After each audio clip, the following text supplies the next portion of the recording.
నేను white discharge పలు రకాలవి ఓకేనా. ఈ వైట్ డిశ్చార్జ్ అనేది పీరియడ్స్ ముందు వచ్చేది common, okay. That is normal.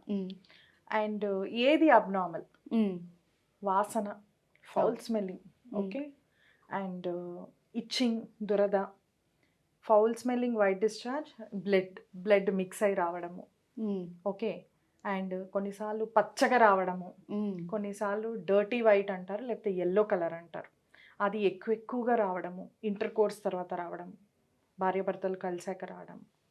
ఇంకొకటి కర్డీ ఫ్లేకీ డిశ్చార్జ్ అంటారు, అంటే పెరుగులాగా కొంచెం కొంచెం ఇట్లా పడతా ఉంటుంది అది.